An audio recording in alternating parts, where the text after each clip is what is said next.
You see that corner over there behind the drill press? That's where the ghost of Christmas Future lived for about 3 weeks back in 2009. Turns out it wasn't a ghost, just a 30-gallon tank that decided it was finished with the whole holding water concept at 3 in the morning. Is that why there's a faint water line on the drywall that looks like a map of the Mississippi? I always thought that was just shop character. No, that was a genuine subterranean lake in the making. I woke up to a sound like a polite but very persistent waterfall. By the time I got down there, my boots were floating. It's one of those things you don't think about until you're barefoot in 2 inches of lukewarm basement soup, wondering where the shutoff valve went. See, this is why I pay a landlord. But most of our listeners actually own their four walls, and the beast in the basement is apparently terrifying them. We've had a dozen emails this week asking if their water heater is a ticking time bomb. It's not a bomb, but it is a silent, hardworking roommate that needs a little grease on the wheels once in a while. Most people treat a water heater like a loyal dog. They just expect it to be there when they get home. But if you don't feed it any attention, it's going to bite your wallet. Hard. Okay, let's start with the basics for the folks who haven't spent 40 years under a sink. If I walk up to this big metal tube in my garage, what am I actually looking at? What are the need-to-know knobs before I accidentally flood my house? First thing you got to find, and I mean find it today, not when the water's hitting your ankles, is that water shutoff. It's usually on the cold pipe coming into the top. If it's a round wheel, you spin it until it stops. If it's a lever, you turn it sideways so it looks like a T across the pipe. Think of it like a gate. When it's in line with the pipe, the water's racing through. When it's crossing the pipe, it's telling the water no passage. Simple enough. What about the gas? Or the electricity? That's the part that makes me want to stay upstairs and just take cold showers forever. It's not that spooky, I promise. If it's gas, you'll see a little dial near the bottom and a pipe with another lever. Same rule applies. Perpendicular means off. If it's electric, find your breaker box and look for the switch that says water heater. If it isn't labeled, well, you've got a fun afternoon of yelling, "Is it off yet?" to someone in the basement while you flip switches. My husband and I did that for 2 hours once. We ended up turning off the neighbor's internet somehow. Don't ask. Now, the real secret to making these things last longer than a trendy haircut is the sacrificial anode rod. Sacrificial anode? That sounds like something from a low-budget sci-fi movie. Does it involve a ritual? Kind of. It's a long rod of magnesium or aluminum that hangs down inside the tank. Its whole job, its sole purpose in life, is to be more delicious to corrosion than the steel walls of your tank. The minerals in the water attack the rod instead of the tank. It literally dies, so your heater can live. So if the rod is gone, the water starts eating the tank itself? Exactly. It's like a lightning rod for rust. If you check it every few years and replace it when it looks like an old, chewed-up pencil, your tank could last 20 years. If you ignore it, the tank rusts through, and you're back to my 2009 basement lake scenario.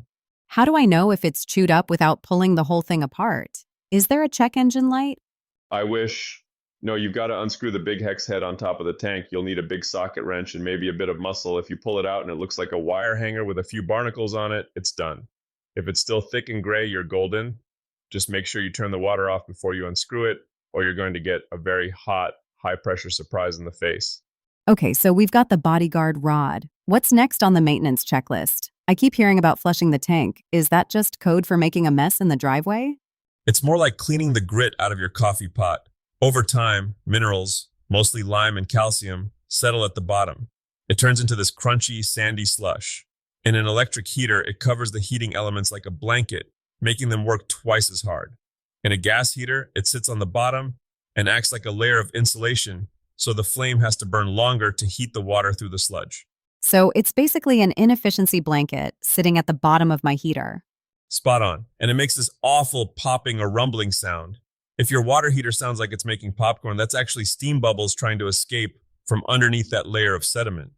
I thought my heater was just haunted. It definitely makes that rumble pop sound in the mornings. How do I get the popcorn out? You hook a garden hose to the drain valve at the bottom, run the other end of the hose to a floor drain or outside. Open the valve and let it flow. You might see some milky, chunky stuff coming out at first. That's the junk you don't want. Wait, do I leave the water on while I do this? I like to leave the cold water on for a minute at the start to stir up the silt, kind of like a power wash for the inside. Then I shut the water off, open a hot water faucet somewhere in the house to let air in, and let the whole thing drain empty. Then I blast it a couple more times by flicking the cold water valve on and off. It's satisfying in a weird way, seeing all that grit leave your house. It sounds like a lot of steps, Tiger. Is it really worth the Saturday morning sacrifice? Think of it this way. A new heater is going to run you anywhere from 800 to 2000 bucks depending on the model, and if you're paying a pro to swap it, a garden hose is free if you already have one, and a new anode rod is $30. It's the difference between a quick tune-up and a total engine replacement. Now, we need to talk about the safety valve. See this little lever on the side? That's the T&P valve. If your thermostat fails and the heater decides to try and turn your basement into a steam sauna, this valve opens up to keep the tank from splitting wide open. I've seen those. They usually have a pipe that just ends near the floor. I always wondered why that was there. It's a get-out-of-jail-free card for pressure. You should test it once a year. Just lift the lever briefly. Water should discharge out of that pipe. If it doesn't, or if it keeps dripping after you close it, the valve is shot. And a stuck valve is how you end up with a water heater through your roof. Seriously, go look up those videos. It's impressive, but not something you want to see happen to your own shingles. Okay, skip the water heater rocket experiment.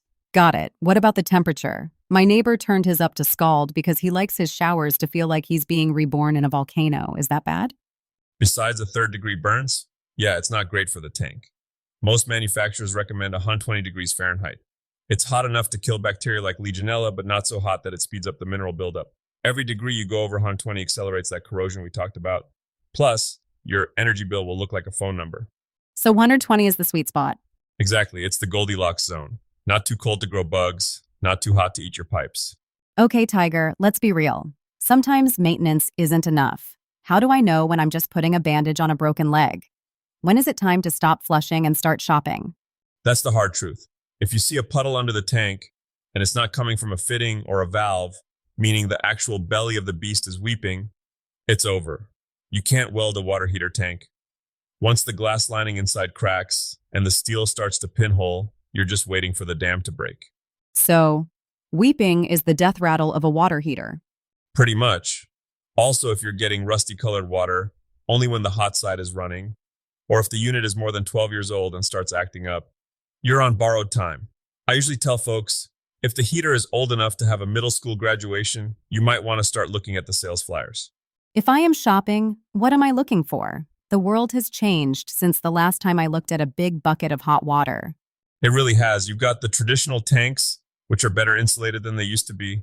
Then you've got tankless or on-demand heaters. Those are like the sports cars of the plumbing world. They're tiny, they mount on the wall, and they only heat water when you turn the tap on. Unlimited hot showers? That sounds like the dream. What's the catch? There's always a catch with you. Well, they're expensive to install. They need bigger gas lines or a lot of electrical juice. And in a shop like this, if I've got the welder going and the heater kicks on, I might just pop every breaker in the county. But if you have a big family and everyone takes showers back to back, they're a godsend. And what about those heat pump ones? I keep seeing them at the big box stores. They look like they have a little air conditioner sitting on top of them. They basically do. They pull heat out of the air and shove it into the water. They're incredibly efficient, like pennies a day to run. The downside is they make the room they're in colder, which is great in Georgia in July, but maybe not so fun in Maine in January. It sounds like regardless of what you choose, the happily ever after depends on whether you're willing to go down there once a year and actually look at the thing. That's the long and short of it. We spend so much time worrying about the pretty things, the paint on the walls, or the new backsplash, but the heart of the house is often the thing tucked away in the shadows. So the takeaway for today is, find your valves, check your bodyguard rod, and don't ignore the popcorn sounds in the basement. You got it. And if you do decide to flush it yourself, just remember, that water's hot. Don't go doing it in flip-flops. I've got a scar on my left big toe from 1994 that still reminds me of that lesson every time it rains. Noted. No basement soup for me. Good call. Maintenance isn't about being a master plumber. It's just about being a good neighbor to your own house. Treat that heater right, and it'll keep you in warm showers for a decade. Neglect it and, well, hope you like swimming in your basement. Thanks for the warm advice, Tiger. Next time, can we talk about something that doesn't involve a potential flood? No promises. I've got a story about a pressure washer and a patio umbrella that'll make your hair stand on end. Can't wait for that one. See you next time in the Tiger Den.